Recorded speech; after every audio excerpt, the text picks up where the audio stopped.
Genius, happy belated Easter to everybody. I've been thinking again since 4 a.m. about this lady, forgot her name, Vienna.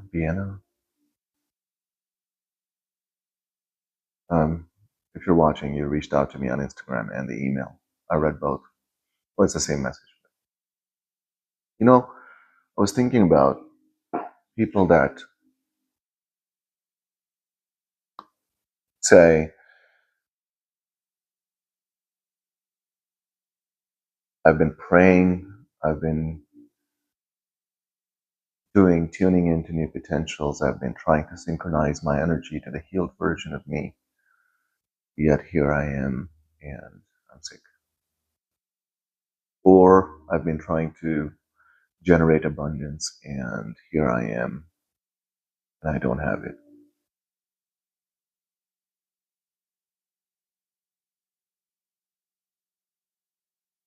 It's funny how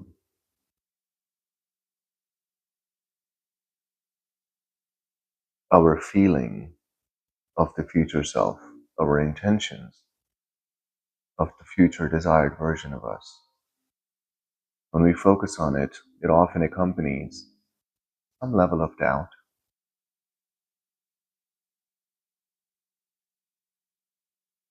And until that doubt goes away, separates from the emotions, the thought, the intention, it cannot turn into a belief.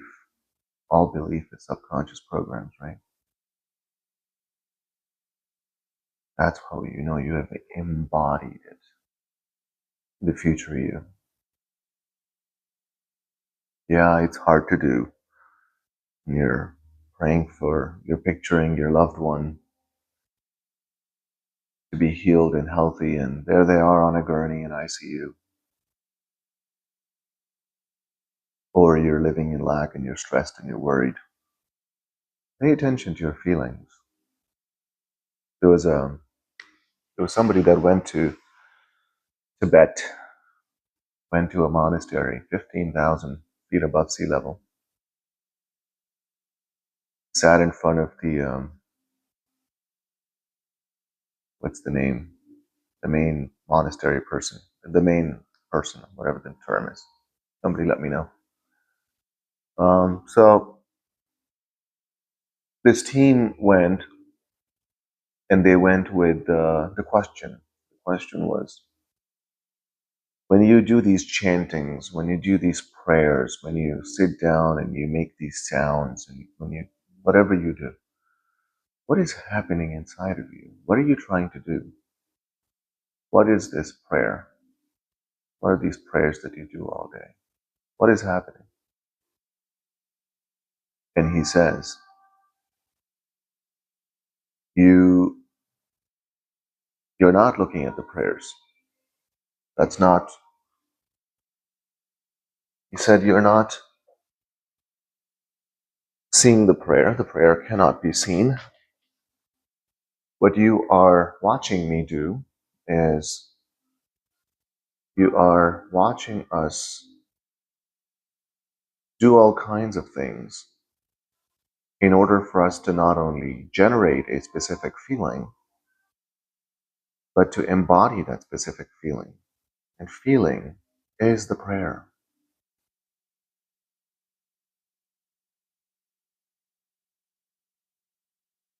Which is what Neville Goddard says too. Neville said the same thing. Feeling is the end goal that will deliver the reality to you, matched with that feeling frequency. So then he asked a second question. And he said,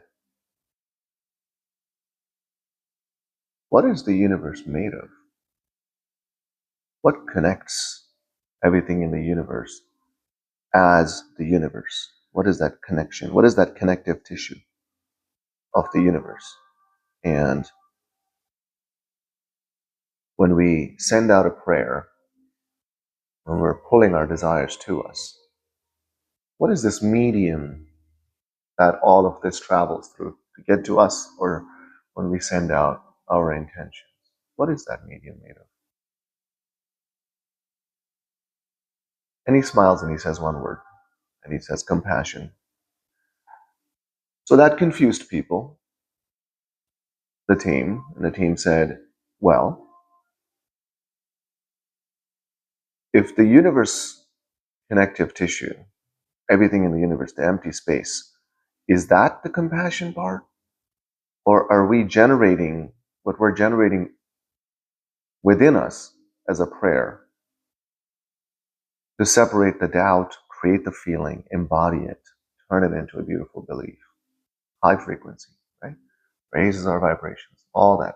Is that compassion or is that compassion? He says both.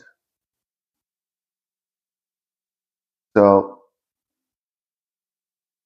emotions and feelings, you might think are the same, but what if they're not?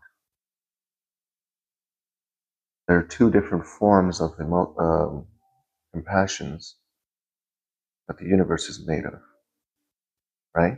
And that connects us. We're a part of it. We're not really separate from it, but we can change it internally. And the moment we change things internally,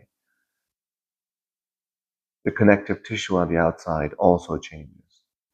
You just create these ripple effects into the water, right? You're throwing all these pebbles, all the thoughts and the feelings, and all those pebble waves are colliding, and all that disturbances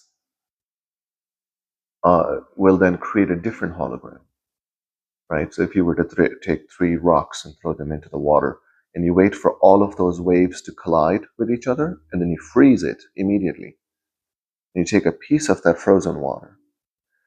That piece of the frozen water has information in it about all three rocks, their size, shape, speed, that it was thrown in, everything.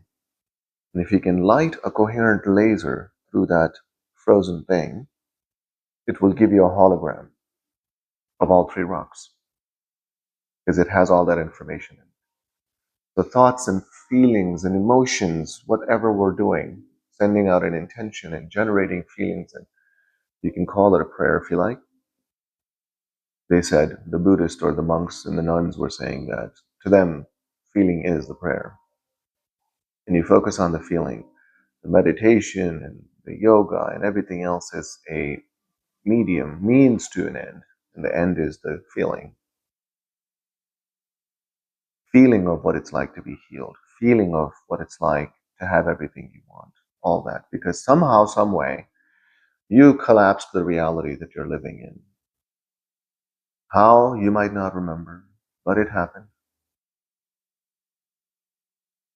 You know? And you can change it. Of course you can. Keep doing the work. Keep doing the breath work. Push that life force energy up. Ding that pineal gland. Turns on the antenna.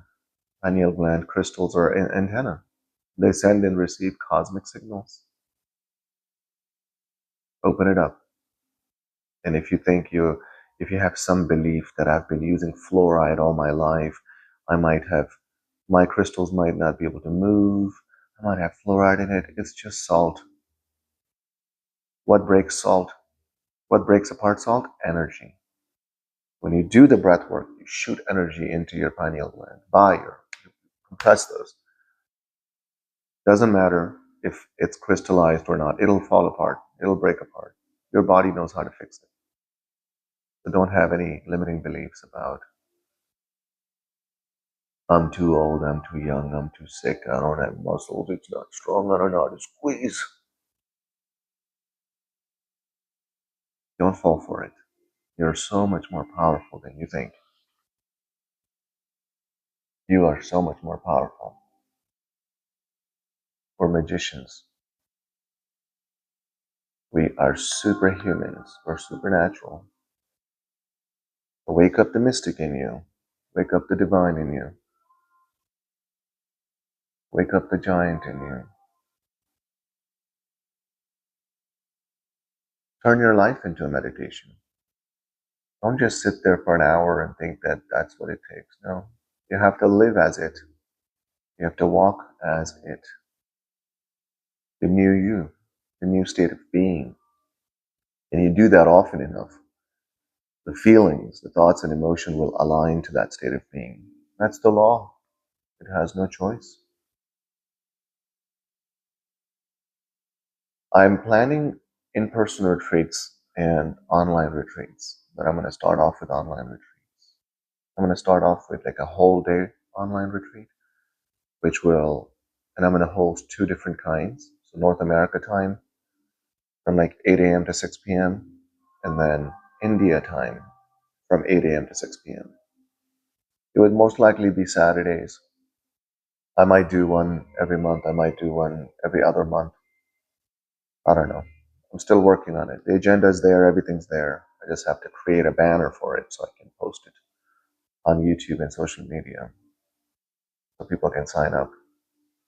Retreats, we'll break down all kinds of breath work. We'll talk about healing. We'll do some coherence meditations, some meditations with some breath work in it. Talk about healing and manifestation and intentions. And have lots and lots of Q&A. Just have conversation with me and you. So we'll try it. Immerse an entire day with the divine, connected to the source.